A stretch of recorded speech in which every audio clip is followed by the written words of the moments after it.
এই জাহান্নামে চলে যাবে, পড়েন নাউজুবিল্লাহ। এই জন্য আমার মুসলমান যুবক ভাইয়েরা একটু নিজেকে বোঝার চেষ্টা করি, কারণ আমার পাপের বোঝা অন্য কেউ নিবে? কথা বলেন না কেন? অন্য কেউ নিবে? আমার পাপের বোঝা অন্য কেউ নিবে না। এই জন্য আমার ভাইয়েরা, আমি সব সময় একটা কথা বলি, বিশেষ করে আমাদের সমাজের মধ্যে এই বিষয়টা খুব দেখা যায় যে আমরা অন্যের গীবত খুব করতে পারি। একজনকে দেখলেই সে তো জাহান্নামী, সে তো ভালো মানুষ না, এক ওয়াক্ত নামাজ পড়ে না, সে কোনোদিনই জান্নাতে যেতে পারবে না, এরকম কথা আমরা বলি কি বলি না? কথা বলেন না কেন? এরকম কথা বলি না আমরা? বেশিরভাগ মানুষই অন্যের চিন্তা নিয়ে ব্যস্ত। কথা বলেন ঠিক কিনা? আমরা নিজেদেরকে নিয়ে ব্যস্ত না। অথচ আপনি যখন কবরে যাবেন তখন কি আপনাকে জিজ্ঞাসা করবে যে তোমার ওই ভাইটা কি করেছে? জিজ্ঞেস করবে না আপনার আমলের ব্যাপারে জিজ্ঞাসা করবে? একটু কথা বলেন না কেন? কার আমলের ব্যাপারে? আমার আমলের ব্যাপারে জিজ্ঞাসা করবে। এই জন্য আমার যুবক ভাইয়েরা, এই হাদিস থেকে আমরা শিক্ষা নেব। আল্লাহর হাবিব বলেন, ওয়ান শাবাবিহি ফিমা আবলাহ, ও যুবকেরা, তোমরা যৌবন কালটাকে কিভাবে কাটিয়েছ?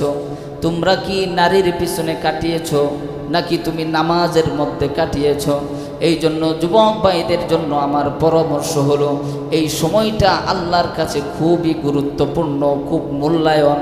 আল্লাহ তাআলা বলেন যে সমস্ত যুবকেরা এই সময়টাকে গুরুত্ব দিবে, নারীর পিছনে পড়বে না, জিনা ব্যভিচার থেকে বেঁচে থাকবে, আমি আল্লাহ রাব্বুল আলামিন কাল কিয়ামতের কঠিন ময়দানে যখন একেবারে আধার উপরে সূর্য চলে আসবে, মাথার মগজগুলো টকবক করতে থাকবে, মানুষ ইয়া নাফসি বলে কান্নায় ভেঙে পড়বে। ওই কঠিন সময়ে ওই সকল যুবকদের জন্য আমি সুসংবাদ দিচ্ছি, তাদেরকে আমি আমার আরশের ছায়ায় জায়গা করে দেব। বলেন সুবহানাল্লাহ। তাহলে যুবক ভাইয়েরা, আমরা সকলে আল্লাহর আরশের নিচে জায়গা চাই তো? তাহলে কি নারীর প্রেমে পড়া যাবে? জিনার কাজে যাওয়া যাবে? অন্যায়ভাবে কাউকে হত্যা করা যাবে?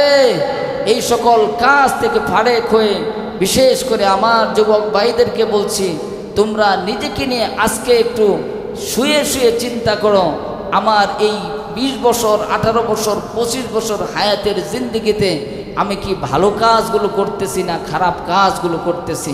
যদি খারাপ কাজ করে থাকো তাহলে আজকে থেকে তওবা করো যে আজকে থেকে আমি আর খারাপ কাজ করব না, আল্লাহর ইবাদত বন্দেগিতে আমরা কাটিয়ে দেব। বলেন সুবহানাল্লাহ।